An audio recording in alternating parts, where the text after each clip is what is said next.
Shri Radha Krishna Pada Savadana Lalita Shri Visakha Nitam Vande Shri Krishna Chaitanya Shri Nityananda Savadito Gauradaye Pushpa Panto Citra Sandro Kanakarajira Gaura Sarvachitaya Kachaurava Prakitim Maduram Diham Purnalavam Kiham Lalita Karita Rupa Gupta Gandharpa Rupa Sada Spurtu Vidhi Narendra Sri Navadeva Chandra Jaya Jaya Gadadhara Gauranga Sri Nityananda Kripanidhi Sadaitam Srivasthavi Pranabandhu Namastute Jaya Gurave Gaura Chandraya Radhika Vatadalaya Krishnaya Krishna Bhaktaya Tadbhaktaya Namo Namaha Guruna Vande Rasanande Premananda Sarupagam Namamritarasi Madana Namami Saranambujam Akhandamandalakaram Vyaktajena Characharam Tatapadam Darshikam Jena Tasmai Sri Gurave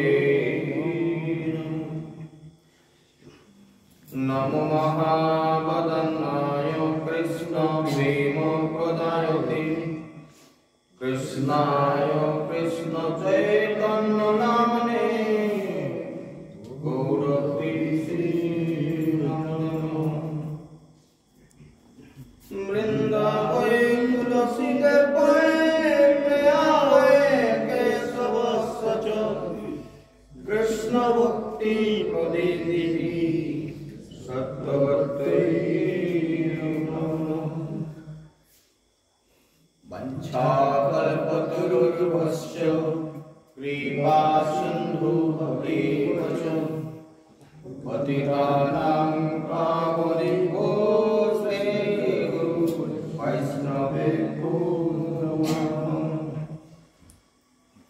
Namaste Vaishnava Krishna Namaste Vaishnava Guru Namaste Sadhu Sarve Samadaka Bhuta Bhaktavinde Namo Namo Anadang Paramaradang Siva Shakti Sarupini Pratyaksan Sadguru Rupan Chinmoyi Parameshwari Shishari Vihari Vibhukti Mukti Pradayini Namami Sri Gureshwarim Damodara श्रद्धासुरगुणा सर्वास्तम्भक्रमे जगदत्ता कृतकृत्वा सुस्तं Namami गजाननं वरदापिलाभिरामं प्रियवदतिलकं कञ्जाक्षरितं कुकण्ठं स्मितसुभगमुखं सामुरिन्नस्तविनं श्यामं शान्तं त्रिभङ्गं रविकरवसनं सुशीतं वैजयन्तं वन्दे वृन्दावनस्थं ज्योतिशतदृष्टं ब्रह्मगोपालवेशम् मूकं करोति वाचालं पुंगं लङ्घयतो गिरिं यत्कृपातमहं वन्दे परमानन्दमाधवं नारायणं नमस्कृत्य नरं चैव नरोत्तमं देवीं सरस्वतीं व्यासं ततो जयमुदीरये तुलसीकाननं यत्र यत्र पद्मवनानि च पुराणपठनं यत्र तत्र सन्निधिर्भवति ग्रन्थेर्प्रारम्भे मङ्गलाचरणं सद्गुरु भगवान् तिनेरि शरणे हाय विघ्न विनाशनाय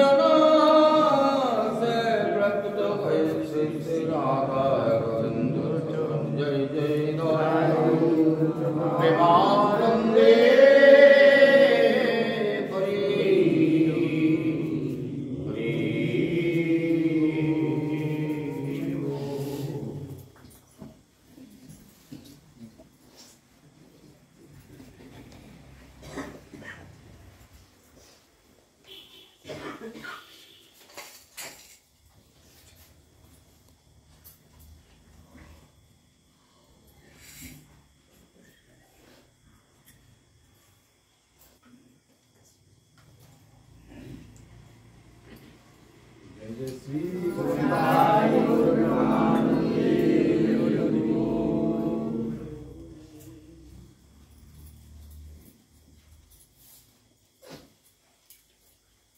समागत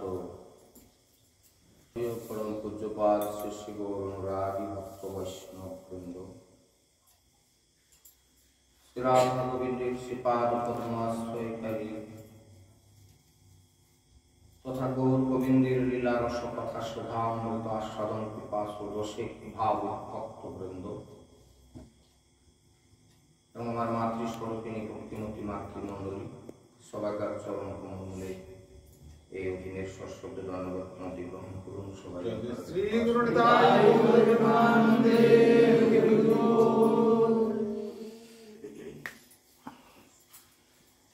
সংসার দাবানল লীলদ লোক ত্রাণায় কারুণ্য ঘন ঘনত্বম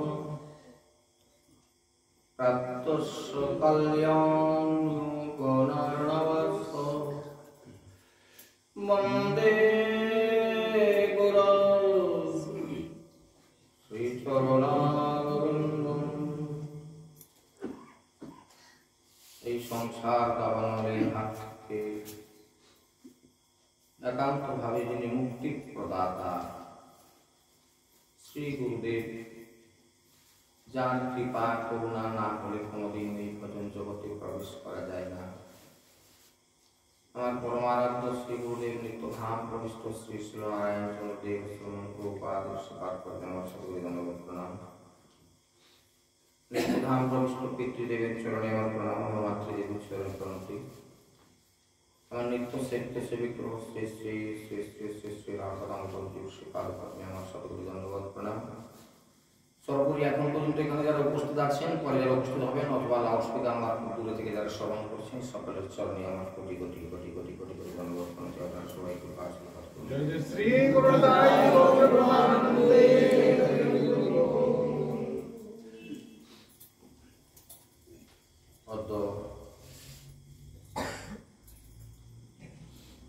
সবাই অবগত আছেন যে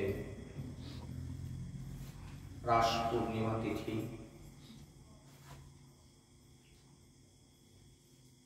যারা বৃন্দাবনে গিয়েছেন ইতিমধ্যে এবং রাসস্থলী দর্শন করেছেন, অত্যন্ত ভাগ্যবান ভাগ্যবতী বৃন্দ, তাদের চরণে আমার প্রণাম জানাই। তাদের হৃদয় পটে সেই স্থানটি কল্পনা করুন। আজকে শুধু ভারতবর্ষ না, ভারতবর্ষের বাইরেও বিভিন্ন রাষ্ট্র থেকে অনেক ভক্তবৃন্দ আজকে বৃন্দাবনের রাসস্থলীতে এসে উপস্থিত হয়েছেন রাস দর্শন করার জন্য। সারা ভারতবর্ষের বিভিন্ন প্রান্তে আজকে আনন্দের জোয়ার বয়ে যাচ্ছে রাস উৎসবে। আমরা সেই দেশের একটি কোণায় গুটি কয়েক জন মাত্র সঙ্গী হয়ে সেই তিথিতে একত্রিত হয়েছি। আমাদের শাস্ত্র সিদ্ধান্ত অনুযায়ী সেই দিবসের মহাত্ম অবশ্যই কীর্তন করা কর্তব্য। সেজন্য আজকে শুরু হচ্ছে সেই রাসলীলা। শ্রীমদ্ ভাগবতম দশম স্কন্ধের 5টি অধ্যায় জুড়ে যে 29, 29, 30, 31, 32 ইত্যাদি করে যে 5টি অধ্যায় জুড়ে একদিনে বর্ণনা করা যাবে না, ন্যূনতম 3 থেকে 4 দিন সময় লাগবে। এবং রাস তো আজকে শেষ না, রাস চলবে। প্রথম, দ্বিতীয়, তৃতীয়, চতুর্থ, পঞ্চম রাস, ষষ্ঠ রাস, সপ্তম রাস চলছে। সুতরাং এই রাস চলাকালীন আমরা এই রাসলীলা আস্বাদনে প্রবৃত্ত হব। তবে তার প্রারম্ভে কয়েকটি কথা সকলের জ্ঞাতার্থে জানিয়ে রাখি। এই রাস অত্যন্ত দীপ সুদীপ গভীর তত্ত্ব, যার মধ্যে প্রাকৃত সম্বন্ধ রহিত, জগজগতের সঙ্গে যার কোনো সম্বন্ধ নেই। সুতরাং এই রাস আস্বাদন করতে করতে কেউ জড়জাগত চিন্তা নিয়ে রাধা গোবিন্দের লীলাকে কলঙ্কিত করবেন না। কারণ অপ্রাকৃত লীলা, চিন্ময় স্বরূপ। একে শুধু অন্তরের মধ্যে কল্পনা করুন। আমরা চৈতন্য চরিতামৃত আস্বাদন করতে করতে যে জায়গায় গিয়ে রেখে বিশ্রাম করে ভাগবতের আজ রাসলীলার মধ্যে প্রবিষ্ট হচ্ছি, সেই জায়গাটাও আপনাদের স্মরণ করিয়ে দিই। প্রভু কহে এহ উত্তম আগে কহ আর, রায় কহে কান্তা প্রেম সর্বস্বার্থ সার। সেই কান্তা প্রেমকে আস্বাদন করতে গেলে কি প্রয়োজন? আসুন আমরা রাসলীলার মধ্য দিয়ে সেই লীলাকে আস্বাদনে প্রবিষ্ট হব। খুব ধীর পদক্ষেপে প্রত্যেকে অন্তরের মধ্যে ঐকান্তিক চিন্তা নিয়ে শ্রবণ করুন আর আস্তে আস্তে মনন করতে থাকুন। কারণ এই সুগভীর লীলা ঐকান্তিক চিন্তা ছাড়া কখনোই আস্বাদনযোগ্য না। এটা কেবল একটা গল্প না। অনেকেই আজকে রাসলীলা কীর্তন করছেন, অনেকে রাসলীলা পাঠ করছেন, অনেক দিন ধরেই তো চলে আসছে, অনাদিকাল থেকে চলে আসছে, কিন্তু তার সামান্যতম অংশ আমরা কেউ আস্বাদন সমর্থ হই না। জানি না কারা যারা উপস্থিত আছেন তারা কে কতটা আস্বাদন করেছেন। তবে আমার গুরুদেবের কৃপায় যতটুকু আস্বাদন করার যোগ্যতা আছে সেইটুকু করার চেষ্টা করছি। আপনারা আপনাদের জ্ঞান বুদ্ধি, আপনাদের সাধন ভজন দিয়ে তাকে আরো সুন্দর করুন। কারণ আমার মতো ক্ষুদ্র জীবের পক্ষে যেটা বর্ণনাতীত সে কথা তো বলার নয়। তবু ধৃষ্টতা মাত্র ধৃষ্টতা, কেননা এই সুগভীর লীলা বর্ণনা করার মতো যোগ্যতা আমার এখন অর্জিত হয়নি। গুরুদেব সেরকম কৃপা আমায় করেননি। জানি না তার কৃপা কোন দিন হবে, তবুও লোভ ছাড়তে পারি না। সেই জন্য চলে আসছে আলোচনার মধ্যে। গতকালকে বলেছিলাম, আজকে আবারও লীলা শুরু করার প্রারম্ভ বলি। 5টি রসে ভগবানের সেবা করা হয়। যে কোনো একটি রসকে আস্বাদন করে, যে কোনো একটি রসকে ধারণ করে, যে কোনো একটি ভাবকে ধারণ করে ভজন করুন। যেটা হয়তো আপন আপন গুরুদেবরা এই কথাগুলো সকলকে সঠিকভাবে জানাতে পারেননি। কোন ভাবে তুমি ভজন করবে ভগবানের, কে বলে প্রভু, কে বলে বাবা, কে বলে মা, কি তার কোনো ভঙ্গি নাই। কে যে কোন ভাবের সেবক, যে গোপালের সেবা করছে সে গোপালকেও বলতেছে প্রভু, নিজের ছেলেকে বাপ বলে, বাপ ছেলে এখন প্রভু হয়ে গেছে। তো সুতরাং ভাবের গোলমাল হয়ে গেলে কিন্তু সেই ভাবের বস্তুকে লাভ করা যাবে না। খুব সিরিয়াস এই জায়গাটা। ভাবের গোলমাল হয়ে গেলে ভাবনার বস্তুকে পাওয়া যাবে না। কি ভাবছেন সেটা ঠিক করুন, ভগবানকে কোন চোখে দেখেন। এই পাঁচটা ভাব আমি একটু ছোট্ট করে আগে বর্ণনা করে নিই, তা না হলে এই একেবারে টপের জায়গায় যাওয়া যাবে না। এই জন্য বলতে গিয়ে বলি, পাঁচটি রসে ভক্ত আছে। একটি শান্ত রস, একটি দাস্য রস, একটি সখ্য রস, একটি বাৎসল্য রস, একটা মধুর রস। পাঁচটা রস সম্পর্কে খুব ছোট্ট করে একটু ডেফিনেশন দিয়ে নিই, তাহলে সকলের পক্ষে বুঝতে সুবিধা। যদি হয়তো অন্যদিন বলা হয়েছে, কিন্তু আজকে শুরু করার কারণে আরেকবার স্মরণ করে দিই। শান্তভাবের যারা ভক্ত, এদেরকে প্রকৃতপক্ষে কোনো ভজনের মধ্যে ধরা হয়নি। কেননা এদের উদাহরণটা কিরকম হবে, মন্দিরে একটা ভাগবত কথা হচ্ছে, আচ্ছা আজকে একটু চলে যাই, দেখি না কি ব্যাপারটা হচ্ছে। আর গেলাম, গিয়ে দেখি না ওইখানে ভগবান আছেন, সবাই এখানে প্রণাম করে বসছে। আচ্ছা ঠিক আছে, আমি একটু প্রণাম করে এখানে বসে যাই। তারপর দেখলাম যে অনুষ্ঠান শেষ হয়ে গেল, প্রসাদ দেওয়া হচ্ছে, আচ্ছা দাও প্রসাদ দিলাম, ঘর চলে গেলাম। আর কে এলো, কে গেল, কে আসন পাতলো, কে মাইক বাজালো, কে আলো দিল, কে পূজা করলো, অত সব আমার দরকার। এটা হলো এরাও ভক্ত, এরা ভক্ত থেকে বাদ দিচ্ছি না, এরাও ভক্ত, এর হচ্ছে শান্ত ভাবের ভক্ত। আসি যাই, খাই যাই, তো অত সব আমার জানার দরকার নেই, কি হলো না। এর থেকে যখন ভজনটা খুব গাঢ় হচ্ছে, সেটা হচ্ছে দাস্য প্রেম। আমি ভগবানের সেবা করব, দাস হব। এরকম 5 দিন আসতে যেতে আপনাদের কারোর মনে এরকম একটা রেখাপাত করতে পারে, আচ্ছা কারা এই আসনগুলো আমরা তো পাতা থাকে গিয়ে বসে যাই, তো আমি একটু আজকে সন্ধ্যা সন্ধ্যে গিয়ে আসনগুলো আমি যদি একটু পেতে ভক্তদের বসার ব্যবস্থা করি। আচ্ছা আমরা তো উঠে চলে যাই, আসনগুলো প্রত্যেকদিন গোটায় কি, ঝাড়ু করে কি, নিশ্চয়ই কেউ তো করে। আচ্ছা আমি যদি এই দায়িত্বটা একটু পালন করতে পারি, তাহলে একটু ভগবানের এই মন্দিরের একটু সেবা করা হয় বলে কেউ একজন কিছু একটা করার বাসনা মনে করলো এবং সেটা সে গ্রহণ করলো। সেখান থেকে শুরু হলো তার দাস্য প্রেম, সে দাস হয়ে গেল, ভগবানের সেবার দাস হয়ে গেল, এটা দাস্য প্রেম। এই দাস্য প্রেম যখন আরেকটু গভীরে যাচ্ছে, তখন এটা সূক্ষ্মতা আসছে, ভগবানের সঙ্গে একবার সমতুল্য। ভগবানকে সেবা করতে গেলে ভগবানের কাছাকাছি না আসলে ভগবানের সেবায় সন্তুষ্ট করা যায় না। যেমন ধরুন আমরা যদি কাউকে সেবা করতে চাই, তার চরণ সেবা করব, তার অঙ্গমর্দন করব, একটু হাতে পায়ে তেল মালিশ করে দেবো, তাহলে আমাকে তার কাছে যেতে হবে, দিয়ে তার অঙ্গ সেবা করতে হবে। তাও আমি যদি দূরে বসে থাকি তাহলে কি চলবে? তাহলে চলবে না, তাহলে কাছে যেতে হবে। সেইটা হচ্ছে সখ্য ভাব।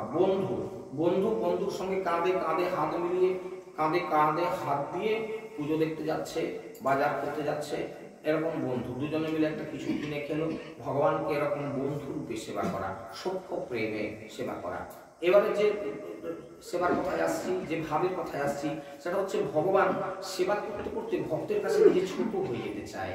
হ্যাঁ, ভগবান ছোট হয়ে যায়।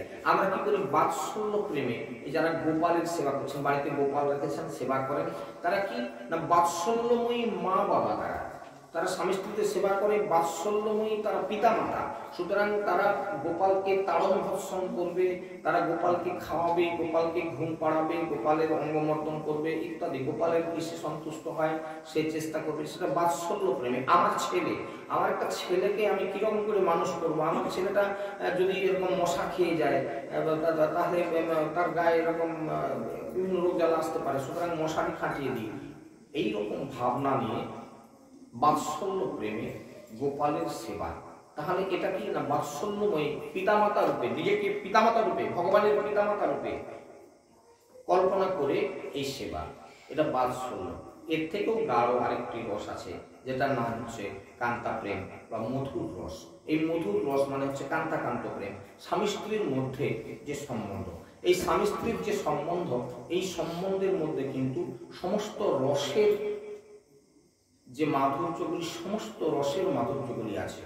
এর মধ্যে শান্ত, দাস্য, সখ্য, বাৎসল্য, মধুর সমস্ত রস আছে, এবং সমস্ত রসের এক জায়গায় সন্নিবিষ্ট হওয়ার ফলে এটার নাম হচ্ছে মধুর। মানে এত মাধুর্যপূর্ণ এই রস, এই রসটাকে সম্পূর্ণভাবে যদি আপনারা আস্বাদন করতে পারেন, তাহলে বুঝবেন যে স্বামী স্ত্রীর সম্বন্ধটা কিরকম। আজকে জগতে তাহলে এত ডিভোর্সের মামলা হতো না, যদি কিনা এই মধুর রসটা উৎপাদিত হতো। কি করে মধুর রসটা উৎপাদিত হয়? আমি বললাম যে সমস্ত রসের এই জায়গায় একসঙ্গে সংমিশ্রণ হবে, শান্ত, দাস্য, সখ্য, বাৎসল্য, মধু। দেখো, শান্ত ভাব, স্বামী স্ত্রীর মধ্যে এই শান্ত ভাবটা তো থাকবেই, প্রতিটি মুহূর্তে শান্ত ভাব থাকবে।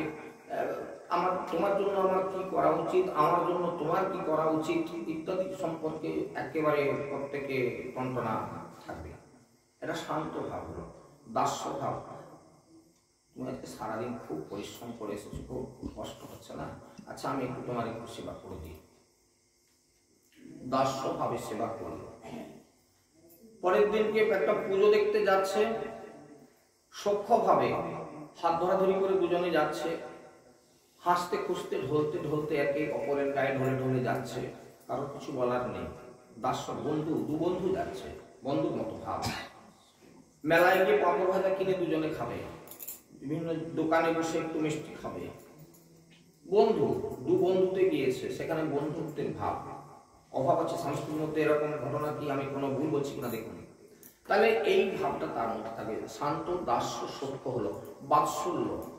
কোনোদিন স্বামীর অসুখ পড়েছে, মাথা ভীষণ যন্ত্রণা করছে, ভীষণ সারা গা হাতে জ্বর, মাথায় হাত বুলিয়ে দিচ্ছে, একটু মলম দিয়ে হয়তো মাথা টিপে দিচ্ছে, একটু পা গুলো টিপে দিচ্ছে, যন্ত্রণা করছে, গোটা গা হাত যন্ত্রণা করছে, বাৎসল্য। এই বাচ্চা ছেলেকে ঘুম পাড়ানোর জন্য তুমি একটু করে শো, আমি একটু গায়ে হাত দিই, তুমি ঘুমাও, হ্যাঁ তুমি একটু সিম্পলি করে ঘুমাও।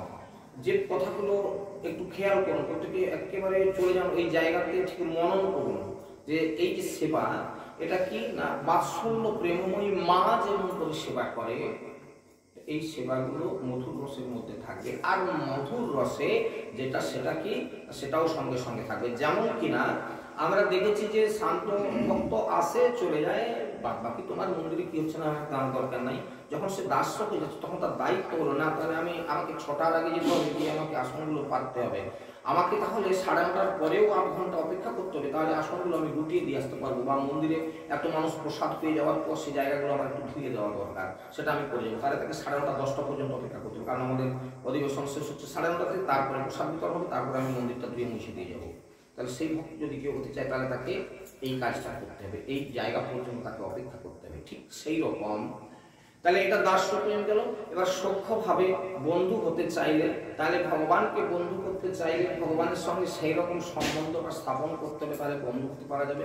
বাৎসল্য প্রেমে নিজেকে পিতামাতা রূপে কল্পনা করে সন্তান হিসাবে কৃষ্ণকে ছোট, তাই তো ছেলেটা যেমন মায়েরা ভাবে সেই কখন সন্ধ্যা 7টায় ঘুমিয়েছে, না না একে ঘুমাচ্ছে না, ঘুম ভাঙিয়ে হলো একটু স্তন পান করাতে হবে, সে কখন 7টার সময় খেয়ে ঘুমাচ্ছে, এত ঘুমোলে চলবে না, এবার বাবা একটু খেয়ে নে।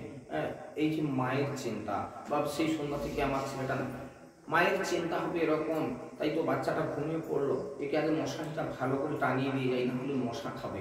আমার জীবনের একটা খুব স্মরণীয় ঘটনা আপনাদেরকে বলি।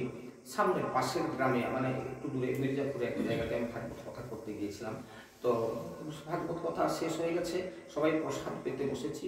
তো খুব বেশি লোক সংখ্যা মানে ছিল, প্রথমবারে ছিল, সেগুলো হয়ে গেছে। দ্বিতীয়বারে আমি বললাম একটু বিশ্রাম করতে, তারপর প্রসাদ পাবো। তো দেখা গেল যে সব আর বাকি যারা ছিল সবাই বসে গেছে মুখামুখি। একজন মা, বয়সটা নেহাতি 65 এরকম হবে বয়স, তিনি নাকি আমি জানতাম না, তিনি তার গোপাল আছে বলে আমি জানতাম না। তো সেই মা আমাদের সঙ্গেই প্রসাদ পেতে বসেছেন, অন্য পাশে অন্য মায়েরা বসেছেন, সেখানে আরো 5-7 জন তাদের সঙ্গে বসেছেন। আর এই প্রসাদ পড়ে গেছে, সবাই ধনী টনি দিয়ে 1 গ্রাস 2 গ্রাস শুরু হয়ে গেছে। সেই মা আমার চোখের সামনে যে ঘটনাটা, হায় হারায় বলে দিয়ে উঠে টং টং চলতে হবে। কি হলো তাদের, কি হলো? পরে যখন আমাদের খাওয়া দাওয়া হয়ে গেল, তিনি তখন ফিরে আসলেন বাড়ি থেকে, মানে ওখান থেকে তার বাড়ির দূরত্ব একটু দূরে, তিনি বাড়ি থেকে ফিরে আসলেন। বলি, মা আপনি চলে গেলেন, এরকম ব্যাপার কি? বলে, আমার গোপালের মশারি টাঙানো হয়। চাক্ষুষ ঘটনা আপনাদের শুধু এই এটা দেওয়ার জন্য, এই মতিটা দেওয়ার জন্য যে বাৎসল্য প্রেমটা কিরকম, গোপালকে কিরকম ভাবে সেবা করেন আমার চোখের সামনে দেখেছিলাম। একজন বৃদ্ধ এই পাশের গ্রামে, তিনি হয়তো আজকে নেই, অনেকদিন আগে তার ঘটনা বললাম, তিনি হয়তো আজকে নেই, যাই হোক না কেন, এই সামনে পাশের গ্রামের ঘটনা। এখানে গিয়ে এরকম একটা আমার আস্বাদন হয়েছিল যে প্রসাদ পেতে বসে 1 গ্লাস খাওয়া হয়ে গেছে। বলে, আমার গোপালের মশারি টাঙানো হয়। মানে সেটাও বলে যায়, বলে হাই হাই বলে দিয়েছে ছুটে চলে। ফিরে আসতে জিজ্ঞাসা করলো যে ব্যাপার কি, না বলে গোপালের মশারি টাঙানো হয়। বাৎসল্যময়ী মায়ের বাৎসল্য প্রেমটা কেমন হবে, আশা করি আমার এই কথাটা দ্বারা কিছুটা বুঝতে পেরেছেন। এটা হলো বাৎসল্য প্রেম। এবার মধুর রসের মধ্যে সমস্ত রসগুলো থাকবে, সব শান্ত, দাস্য, সখ্য, বাৎসল্য এবং মাধুর্যময়, এদের ফাঁক ফোকর আছে, কিন্তু এই যে কান্তাকান্ত প্রেমের কোনো ফাঁক ফোকর নাই।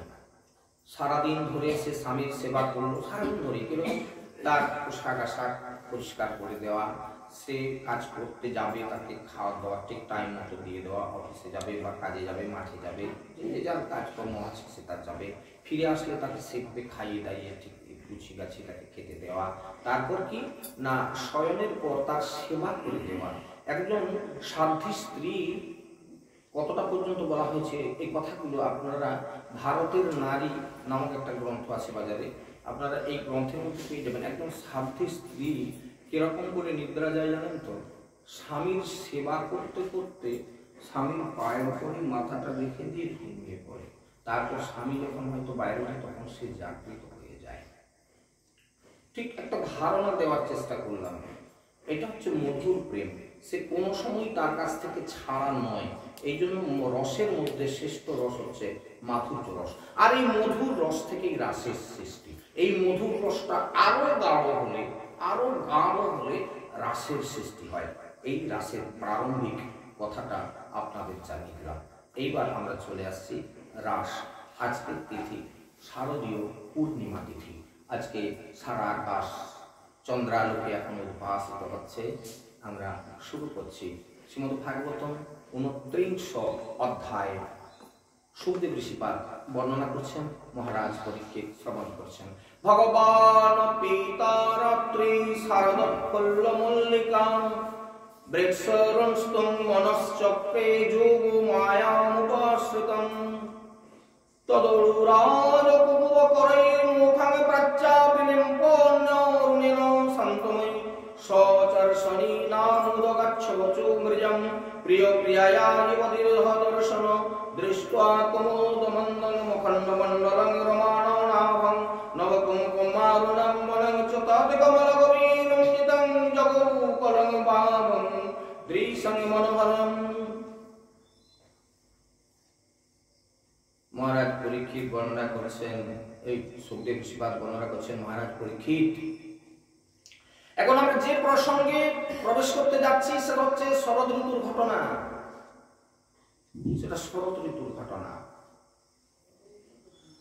বস্ত্রহরণের সময় ভগবান গোপীগণকে একটা ইঙ্গিত দিয়েছিলেন, যে রাত্রি সময়ের সংকেত দিয়েছিলেন তারা সকলে পঞ্জীভূত হয়ে যেন একটি রাত্রি রূপ ধারণ করে আজকের তিথিতে শরতের আকাশে উল্লসিত হয়ে উঠেছিল।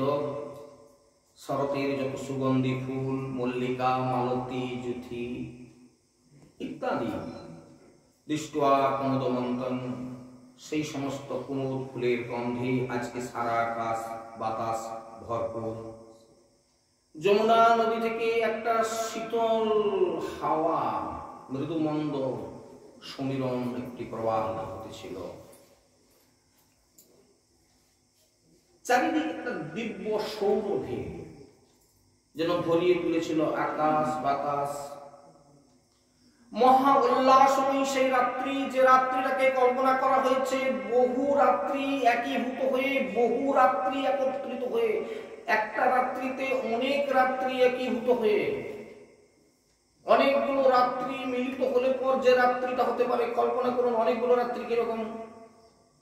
আজকে রাত্রিটা একটু বাইরে গিয়ে দাঁড়ান, বাইরে গিয়ে দেখুন যে একটা হিমেল হাওয়া, কোন দিক থেকে একটা ধূপের গন্ধ বা একটা ফুলের গন্ধ ভেসে আসছে। পূর্ব দিকে মুখ করে দাঁড়ান, যে সূর্যদেব, এই চন্দ্রদেব উদিত হচ্ছেন একদম পূর্ণ শশীকলা, একদম সরস কলায় পূর্ণ হয়ে আকাশে উদিত হচ্ছে। সব মিলিয়ে আপনার হৃদয়ের মধ্যে একটা আনন্দের হিল্লোল হয়ে উঠবে, কেননা এত সুন্দর পরিবেশ, আকাশে মেঘ নেই, পরিষ্কার আকাশে একটা চাঁদ উঠছে, মৃদুমন্দ বাতাস প্রবাহিত হচ্ছে। শ্রী কবি জয়দেব বলেছিলেন, ধীর ও সমীরে যমুনা তীরে বসতি বনে বনখালি। সেই দৃশ্য আপনারা দর্শন করতে পারবেন। তো আমরা এখন জেনে নিতে চাইব প্রথমেই যে বস্ত্র হরণকালীন গোপীদের সঙ্গে ভগবান শ্রীকৃষ্ণের যে কথা হয়েছিল, কি কথা, আর সেই কথার জবাব দিতে গিয়ে আজকের এই উল্লাসময়ী একটা রাত্রিতে তাদের ইচ্ছা পূর্ণ করবার জন্য তিনি সংকল্প করলেন। কি সেই কথা ছিল?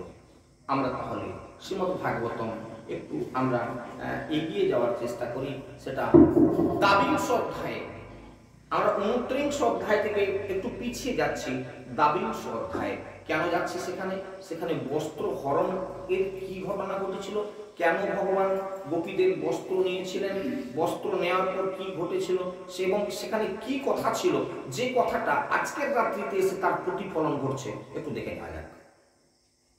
শ্রীমদ্ ভাগবতম দ্বাবিংশ অধ্যায় সুখদেব ঋষিপাদ বর্ণনা করছেন। কি সেটা? হেমন্তে প্রথমে মাসি নন্দ ব্রজ কুমারিকা চেরুর্হ বিশ্বভঞ্জানা কাত্তায়ন রচনব্রতম অপ্লুতম রসিকালিন্দা জ্বলন্তে চলিতে হারুণে কৃত্বা প্রতিকৃতিং দেবী মানরচুনর নৃপ সৈকতিম। হেমন্ত কাল মাসটা হচ্ছে মার্গশীর্ষ মাস। আপনারা জানেন মার্গশীর্ষ মাস মানে অঘ্রাণ মাস। এই যে আমরা দামোদর মাস পালন করছি, এই দামোদর মাস, দামোদর ব্রত শেষ হবে, এরপরে কার্তিক ব্রত শুরু হবে। তার আগে থেকে কিরকম? সংক্রান্তির দিন থেকে, কার্তিকের সংক্রান্তি থেকে অঘ্রায়ণ সংক্রান্তি পর্যন্ত কাত্যায়নী ব্রত। আপনার পাঁজিতেও দেখবেন কাত্যায়নী ব্রত শুরু, ওই কার্তিক সংক্রান্তির দিন পাঁজিতে করে দেখবেন লেখা আছে কাত্যায়নী ব্রত। এই কাত্যায়নী ব্রতটা কি, কেন করে, কারা করে, কি লাভের জন্য করে, একটু ছোট্ট করে জেনে নিই। এখানে যাদের কথা বর্ণনা করা হয়েছে নন্দ ব্রজের কুমারীরা, নন্দ ব্রজের অর্থাৎ ব্রজবাসীদের মধ্যে নন্দ মহারাজার যে এলাকা, সেই এলাকার কুমারী মেয়েরা এই ব্রতটা করেছিল। কিভাবে? চেরুর বিশ্বভঞ্জানা, তারা দিনের মধ্যে একবার মাত্র হব্বিষ্যান্ন ভোজন করে তারা এই ব্রতটা করেছিলেন। এবং আপ্লুতাম মুশিকালিন্দা জলান্তে চলিতে হরুণে কৃত্তা প্রতিকৃতিং দেবী মানর চূরণে সৈকতিম। তারা অতি প্রত্যুষে, এই ব্রতটার নিয়ম হচ্ছে অতীব প্রত্যুষে, অনেক রাত্রি থেকে উঠে, কতটা রাত্রি থেকে না, যে পর্যন্ত না পূর্ব আকাশ রক্তিম আভা যুক্ত হচ্ছে তার আগে, অর্থাৎ রাত্রি ৩টা এরকম নাগাদ তারা শয্যা ত্যাগ করে নিজেদের যা ক্রিয়া কর্মাদি আছে সে প্রাতঃ কর্ম সেরে তারা কি করতেন না, সেই কাত্যায়নী দেবীকে সন্তুষ্ট করবার জন্য তারা একে অপরকে ডাকাডাকি করে, কইরে অমুক এ বেরিয়েছিস, উঠেছু, চল রে আয়, আমি দাঁড়িয়ে আছি, আয় বেরিয়ে আয়। এইভাবে একে অপরকে ডাকাডাকি করে তারা যমুনাতে যেতেন এবং যমুনার জলে অবগাহন স্নান করে, অবগাহন, এই যে ব্রতকালীন প্রত্যেকের অবগাহন স্নান কর্তব্য, মানে পুকুরে বা নদীতে ডুবে স্নান করা, হ্যাঁ, ঝর্ণার জলে না, বাড়িতে ওই এতে সাহারে স্নান না ইত্যাদি। তো এখন তো আসলে যুগ বদলে গেছে, এখন পুকুরে নেমে স্নান করা বন্ধ হয়ে গেছে না। নদীতে নেমে স্নানও বন্ধ হয়ে গেছে। তো এটা অন্তত ব্রতকালীন করা কর্তব্য। এবং কিভাবে তারা ওখানে গিয়ে স্নান টান করে উঠে সেই যমুনার তীরে বালুকা দিয়ে কাত্যায়নের মূর্তি প্রস্তুত করে, এমনি উঁচু করে একটা এরকম বালি দিয়ে প্রস্তুত করে সেখানে কাত্যায়নী জ্ঞানে তারপরে কি দিয়ে গন্ধর্মাল্লয়ী সুরভীর ভীর বলি ধূপ দীপকই উচ্চাবচৈশ্চ প্রহারই প্রবাল ফলতন্দুলই, এইভাবে আরাধনাকালে সেই কুমারীগণ প্রত্যেকে কি করতেন না পুষ্পমাল্য, ফুল, মালা, চন্দন, ধূপ, দীপ, নৈবেদ্য ইত্যাদি সহযোগে মা কাত্যায়নীর পুজো করতেন। হ্যাঁ, তো মন্ত্রটা কি বলতেন তারা? কাত্যায়নী মহামায়ে মহাযোগিনী অধীশ্বরী নন্দগোপ সুতং দেবী পতিং মে কুরুতে নমঃ। অর্থ কি?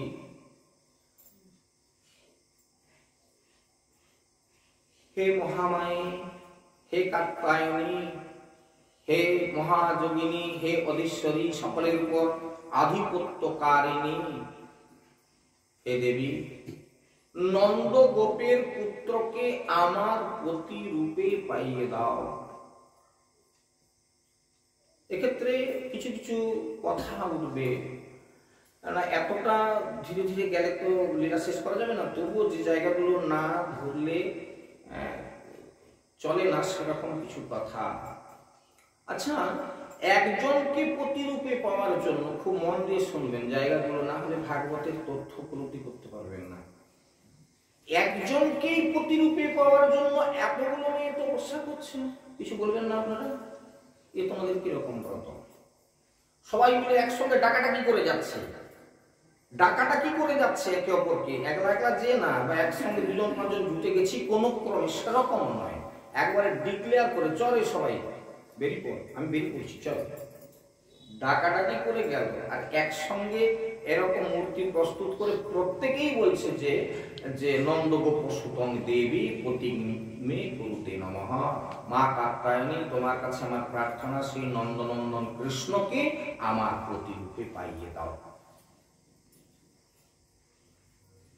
অর্থ কি?